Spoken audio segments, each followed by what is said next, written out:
وما أرسلناك إلا رحمة للعالمين. Kita masuk di poin yang ke-8, larangan menunda nikah karena miskin. Tadi ini lanjutan ayat yang di atas tadi. Iyakunu fuqara yughnihimullah min fadli. Kalau sekiranya mereka tadi para orang-orang yang sendirian, laki-laki yang soleh dan perempuan wanita-wanita yang hamba Allah yang solihah, itu kok kemudian miskin, maka Allah akan kayakan. Wallahu wasi'un alim. Sesungguhnya Allah Subhanahu wa taala Maha luas dan Maha Maha tahu, Maha luas rezekinya, karunia-Nya, rahmatnya. Kemudian Nabi SAW bersabda, salah satu hakun Allahi aunuh. 3 orang yang pasti akan ditolong, akan mendapat pertolongan oleh Allah Subhanahu wa taala, aunuhum. Yaitu yang pertama al-mujahid fi sabilillah. Ini dulu tak hafal kita nanti. Yaitu yang pertama orang yang berjihad di jalan Allah. Kemudian yang kedua al-mukatabu alladzi yuridu adaa, yaitu orang budak mukatab yang ingin menebus dirinya. Jadi budak itu ya, misal si fulan adalah budak. Ya, dia bisa merdeka karena banyak hal. Satu, tuannya mengatakan kamu tak merdekakan, itu bebas. Kemudian yang kedua, ditebus oleh orang lain. Dia punya saudara, lu kok dulurku tadi budak, tak tebus kamu. Kemudian yang ketiga, ya, ditebus karena adanya kafaroh dari orang lain. Jadi misal orangnya melakukan dihar kepada istrinya, maka cara membebaskan diharnya yang pertama adalah dengan cara membebaskan budak. Nah, dia bisa.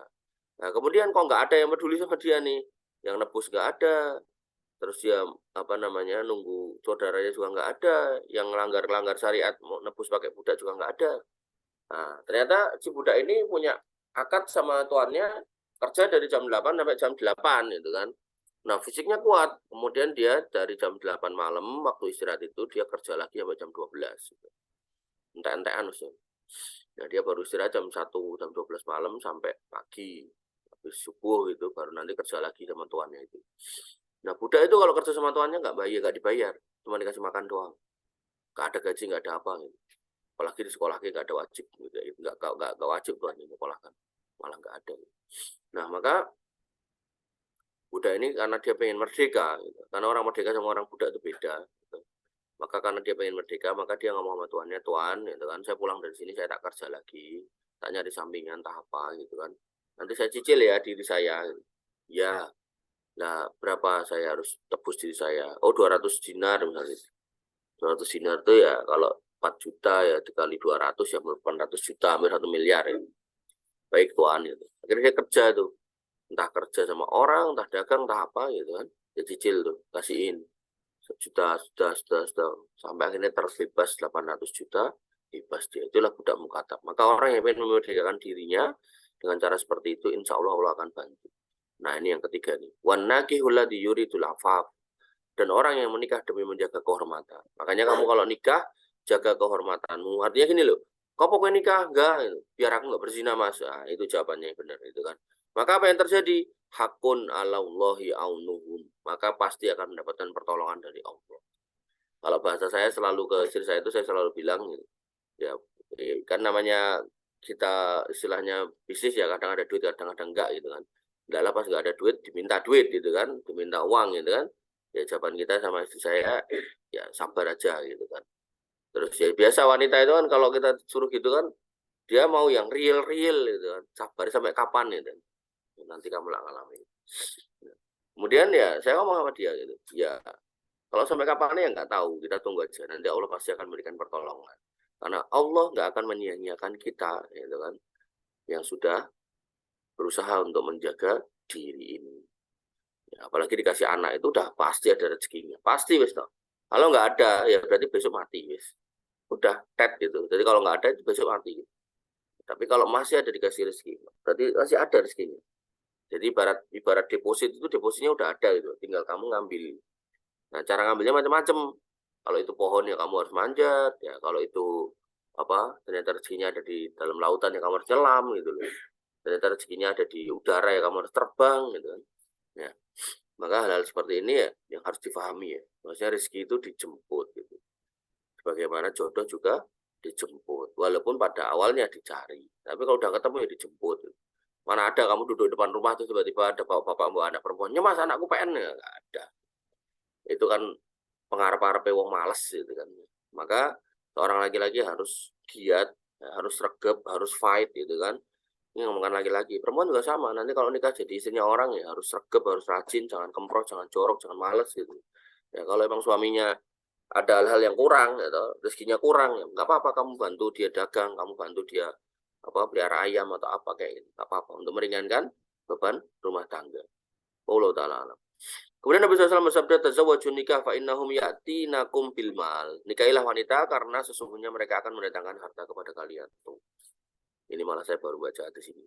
Ya. Jadi pokoknya kalau laki-laki pengen kaya, kuncinya nikah gitu. Jamin. Tapi ya itu tadi, nikah yang benar gitu loh. Nikah dengan niatan yang benar, diopeni yang benar, diikhtiari yang benar. Udah nikah, ngomong nikah buat status doang, yang penting aku udah nggak jomblo. Terus habis itu, ya aku tetap cari selingkuhan, tetap cari teman zina, nah ini rusak kalau udah kayak gini. Maka yang harus kita pahami ya, tadi itu ketika diomongkan nikah, maka ya fa'asyiruhunna bil ma'ruf, maka pergauli mereka dengan ma'ruf. Kemudian qala Abu Bakar radhiyallahu an, berkata Abu Bakar As-Siddiq radhiyallahu an, atiullah fi ma amarakum bihi minan nikah, yaitu taatilah Allah atas apa yang diperintahkan kepada kalian, yaitu berupa nikah. Artinya perintah nikah itu taati gitu. Di mana apa? Yunjizu lakum ma wa'adakum minal ghina. Di mana dia akan menepati janjinya kepada kalian yang dijanjikan, yaitu berupa al-ghina, kecukupan, kekayaan.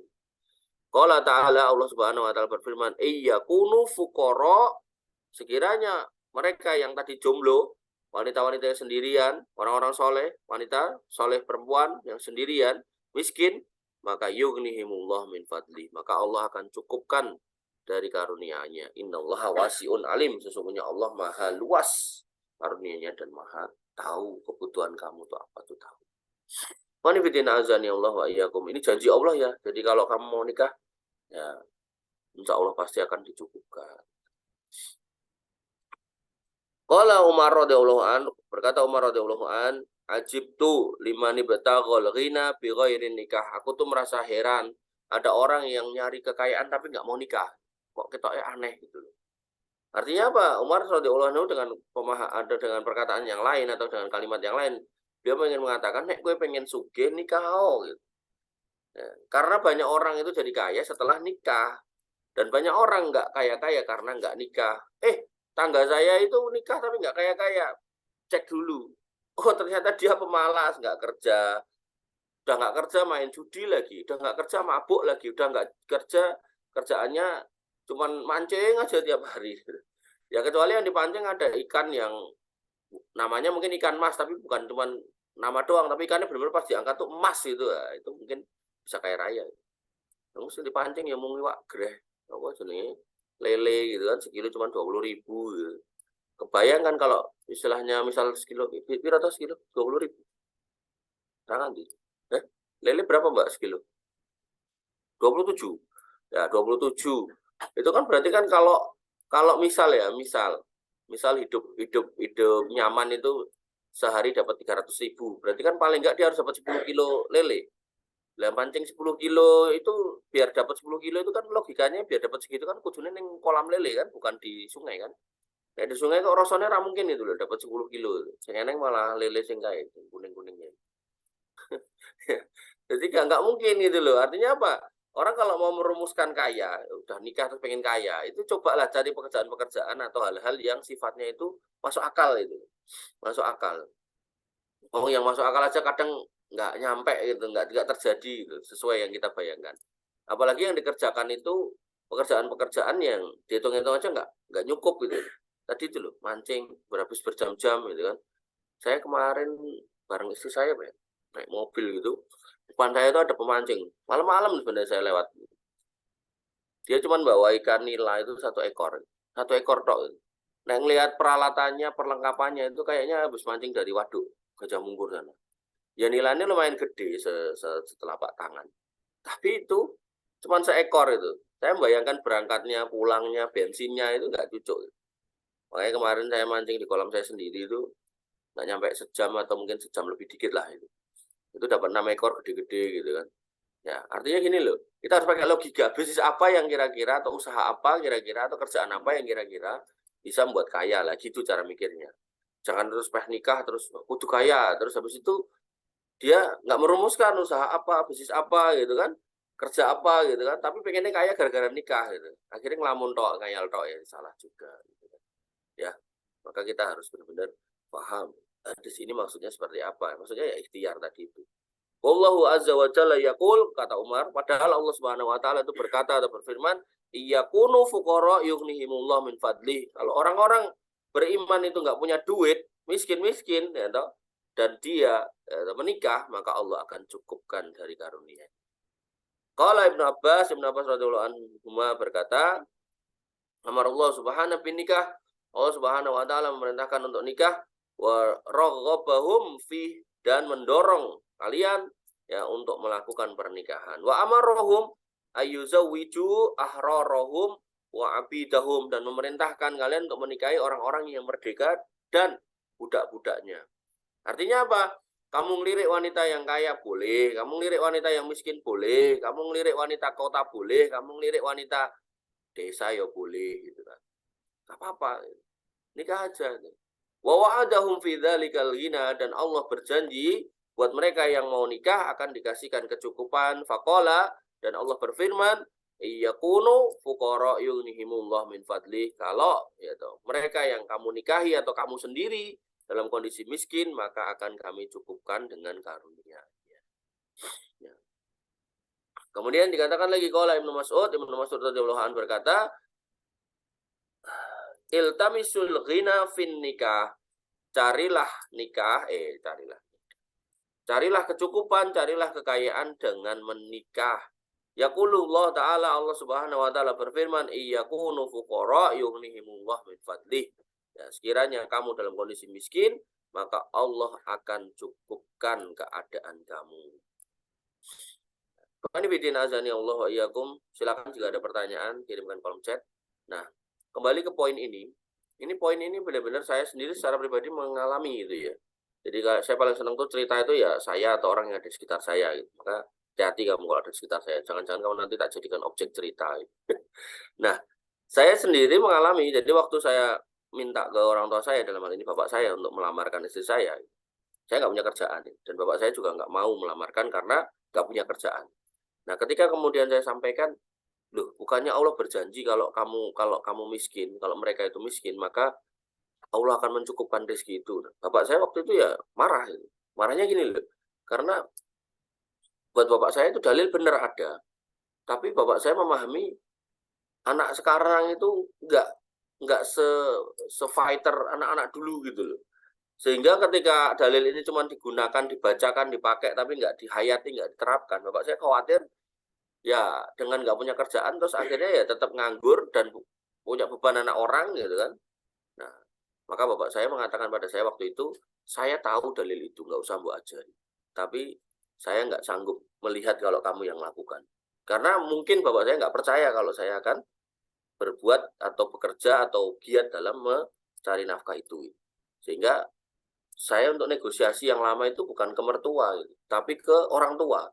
Jadi ke orang tua itu justru saya yang lama. Gitu. Karena saya belum bisa membuktikan saya punya kerjaan yang baik gitu kan.